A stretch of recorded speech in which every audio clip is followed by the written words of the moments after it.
welcome back to my channel. Today's video is going to be a book haul dedicated in a way to my autumn reads and witchy kind of vibes because I was really feeling it when I bought these books.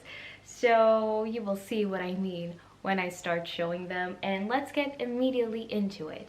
So the first one is Foundry Side by Robert Jackson Bennett, and first of all, let's admire this beautiful cover that gives me a lot of autumn vibes, namely because of the orange background.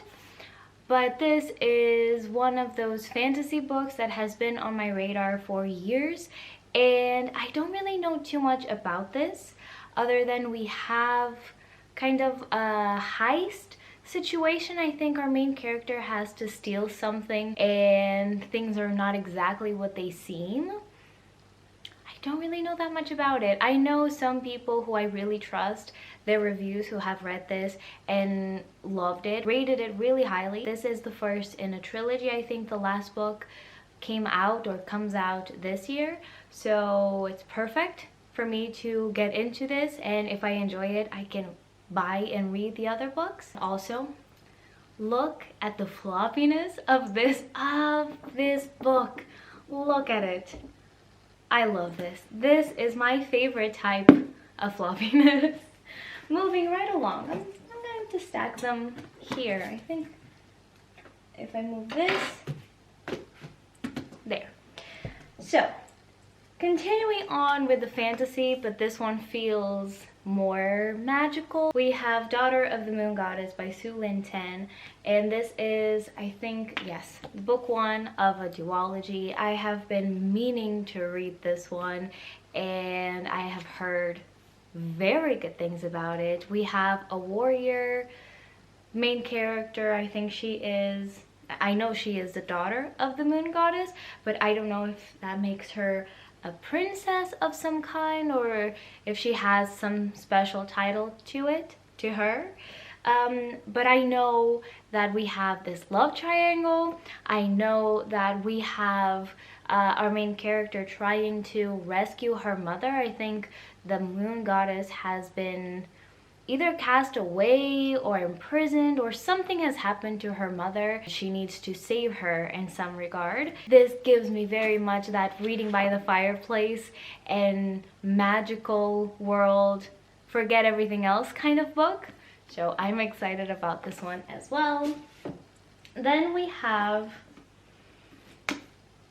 If We Were Villains by M.L. Rio, and this is one that has been on my radar for a very long time, but because I know this is more of a mystery, we have this murder and we need to kind of understand what happened, but that is not the whole point of this story. So this has been on my radar for quite some time, but I've always been pushing it off. Now, because I finally joined TikTok, this is one of those books that everybody talks about.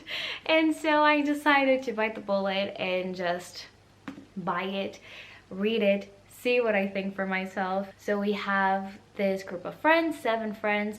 They are Shakespearean actors. They go to this very prestigious college, university institution where they are training and where they are learning. And one of those friends ends up being murdered. And in this book, we see through one of those friends' POV, Oliver. He was imprisoned for this murder, and we see him tell what happened and his side of the story. I've already read this book, but I won't talk about my thoughts and feelings about this one. Just know that I got it, and I absolutely love this cover. It's so stunning. Love it. Then we get into some manga. I did not organize the books before I pressed record on the camera, and so this is very random. We have no order to this book haul. We have volume 2 and volume 3 of Spy Family by Tatsuya Endo. I read volume 1 some months ago, loved it. Absolutely loved it, so I knew I wanted to continue on with the series. I finally found both of these volumes. I just love this one so much, and the characters are what do it for me so much because they feel so defined, so well developed already, even though I've only read these 3 volumes, but I understand them. If you've never heard of Spy Family, this is the story of our main character, Twilight, who is not here. Here he is. Twilight, he's our main character. And he is a spy tasked with getting to this very important man, but in order to get to him, the way that he needs to infiltrate is through this school, so he needs to create this made-up family. He needs a fake kid, a fake wife, in order to get to this school, to get to that man's son, and then to get to that man in order to get like world peace or something like that. It's a little odd, but it's so much fun. The thing is, his made-up wife is a hired killer and his kid is a telepath. So you can imagine the hijinks and all of it. This is so much fun. I love it so much. I cannot wait to continue on with the series. Naturally, volume 4 is impossible to track down, so love that for me, but this is a joy to read. Then we have the start of the witchy books because I was really in the mood to read some witchy stories, and I randomly picked this up because I know nothing about it, but because it had witch on the title, I decided to pick it up. This is Flying Witch by Chihiro Ishizuka. Know nothing about it. We have supposedly a novice witch who packs up her belongings and moves in with distant cousins somewhere in the countryside to complete her training and become a full-fledged witch. This gave me a little bit of Kiki's Delivery Service. A little bit, because I mean she is a witch, but she needs to get away from home in order to be a full witch. I hope this gives me Kiki vibes because I really enjoy that movie. It's so adorable. Witch Hat Atelier Volume 1 by Kamomi Shirahama. And this is also the story of a witch, but this one is different because our main character is not a witch. In this world, we have normal people, the humans, and then we have witches. But you need to be born a witch to practice magic. The thing is, our main character, Coco, I think her name is, she has been obsessed with magic ever since she was born, pretty much, because she is quite young. But she knows that she can never be a witch because she wasn't born one. But that makes her really sad because she just finds magic fascinating and enchanting. Until the day where she figures out that maybe she can become a witch. This is adorable, so beautifully illustrated, so detailed.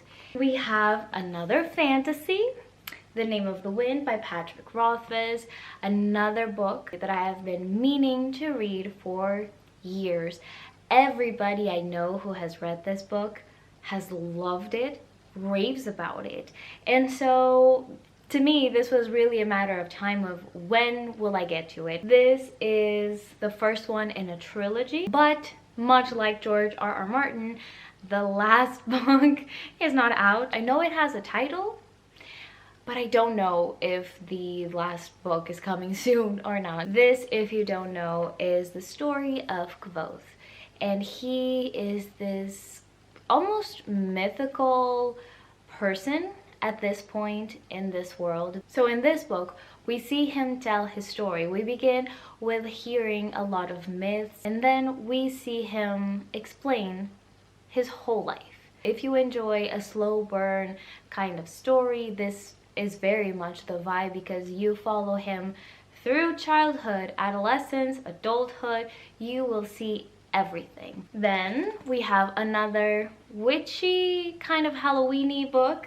It is The Undertaking of Heart and Mercy by Megan Bennon. I know nothing about this except that it has kind of those spooky vibes without being scary, and it has romance. So I decided to give this one a try.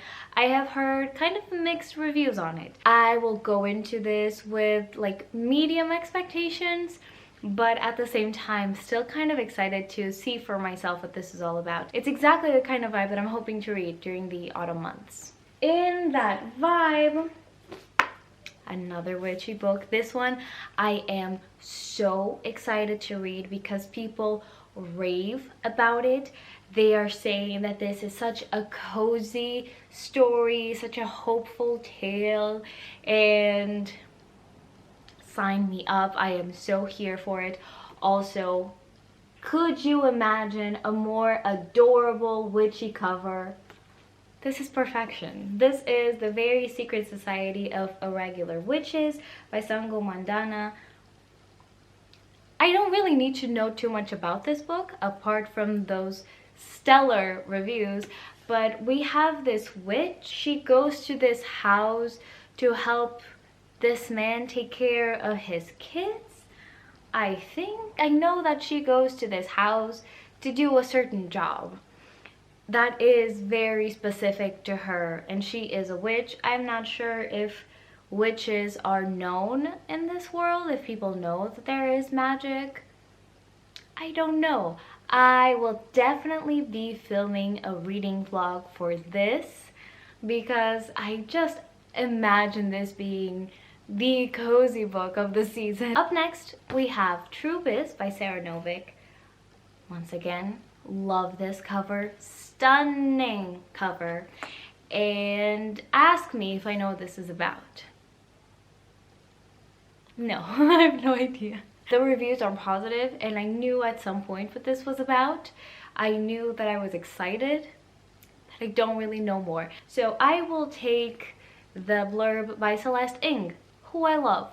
On the back that says, part tender coming-of-age story, part electrifying tale of political awakening, part heartfelt love letter to deaf culture, True Biz is a holy wonder. It says in the back, this is a story of sign language, lip reading, disability and civil rights, isolation and injustice, first love and loss, and above all, great persistence, daring, and joy.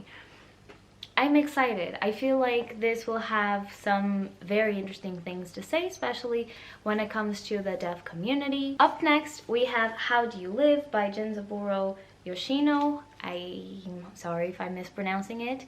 And I got this book because I don't remember where I heard this. I think it was probably the Books Unbound podcast, which I love, by the way. If you've never heard this book podcast, it's so much fun. You should really check it out. But I think it was there that I heard about this book. So supposedly Miyazaki is basing his next movie on this book because it is uplifting, and the kind of messages that Miyazaki himself really likes to portray in his art sounds good to me. And also, this is such a pretty edition. Look at it. It's so beautiful. I am so intrigued. It has a quote in the back as well that says, "The things that you feel most deeply from the very bottom of your heart will never deceive you in the slightest." The autumn months and the winter months really go well with this vibe to be more of an introspective and quiet story. 3 more books to go. Up next, we have The Witch's Blade by A.K. Mulford. This is the second book in the series The High Mountain Court? No, The 5 Crowns of Oakrith. Oakrith? Perhaps. I read the first book, The High Mountain Court, I think a couple months ago. Really enjoyed it, and I've heard that this one is even better, so I cannot wait to see where the story goes. If you enjoy ACOTAR, if you enjoy that whole thing of fae and the fantasy landscape that comes with that, give this series a chance. I feel like this has so much potential to be the next big thing, honestly. You have fae, you have witches. In this series, the first book focused on a set of main characters The second book will focus on other characters, and so you get a new love story and you get a continuation of the overall plot and the overall like story arc, but you get to go into different characters' heads. This is so fun. We have Acts of Service by Lillian Fishman, and I was just in the mood to continue on with those books of depressed women in literary fiction. That was very much the vibe. From the reviews I have heard, this deals more with sex and the relationship that people have with sex. I think we will explore that through our main character. And I'm interested and really excited to get to this book and to see what it has to say, because I feel like in these kinds of books, especially like the depressed woman literary fiction style of books that have been all the rage lately, I feel like we explore sexuality there, but never really in depth. It's just another thing that is there, but sometimes it can be a little problematic and it feels like it's never addressed. So perhaps here, if the sexual aspect of our main character's life is the main focus, we will have more interesting conversations. Finally, the last book I have here today is none other than The Oleander Sword by Tasha Sori. This is one of my most anticipated books of the year. This is the sequel to The Jasmine Throne, which I loved last year. Absolutely loved it. And this is the second book in that series. I think it's going to be a trilogy. I am so excited to get back into this world and to see where our characters are going. I highly encourage you to pick this up, or to pick the first book up. It has such beautiful writing, it has such compelling characters, and that's it. Those were all the books that I got. Some of them I have read, some of them look out for vlogs on, because I will definitely be filming those. If you've read any of these, let me know your thoughts down below in the comments. No spoilers, but let me know your thoughts. And that's it for today. I hope you enjoyed this video, and I'll see you next time. Bye!